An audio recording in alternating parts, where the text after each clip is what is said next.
السلام علیکم ورحمۃ اللہ وبرکاتہ۔ اینکر پرسن جناب علی عمران ریاض خان نے جناب بہت بڑا اعلان کر دیا، بہت بڑی بریکنگ نیوز ہے۔ انہوں نے جناب میڈیا سے بات کرتے ہوئے کہا کہ میں ٹی ایل پی جوائن کرنے جا رہا ہوں۔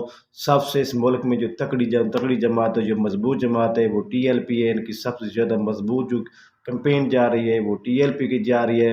اس وقت میں ٹی ایل پی کو جوائن کرنے جا رہا ہوں اور کن شرائط پر جوائن کرنے جا رہا ہوں، سب سے پہلے یہ ویڈیو دیکھیے۔ نے ساری سیاسی جماعتوں کی پریپریشن دیکھی ہے الیکشن کے، سب سے زیادہ تگڑی جو تیاری ہے وہ کس کی ہے اس وقت؟ تحریک لبیک کی بہت اچھی تیاری وہ تیاری کرنے بھی دے رہے ہیں۔ اچھا آپ کو پتا ہے حافظ سعید صاحب کی بھی نہیں، انہوں نے پی ایم ایل این سے زیادہ کینڈیڈیٹ کھڑے کیے ہیں۔ یہ بات صحیح اور ہے۔ حافظ سعید صاحب کی پارٹی کمپین کر رہی ہے گراؤنڈ پہ، میں حیران ہوں کیونکہ ہم نے اب سروس کروانا شروع کیا ہے، میں نے دوستوں کو بھجوایا اپنی ٹیم کو، اور میں نے کہا دیکھیں مختلف حلقوں میں تو وہ ایگزسٹ کرتے ہیں جی۔ اب حافظ سعید اور ان کے لوگ جو ہیں وہ ان کی پارٹی جو ہے وہ بھی ایگزسٹ کرتی ہے۔ وہ تحریک لبیک پاکستان۔ اچھا یہ ووٹ تھا جو پڑ جاتا تھا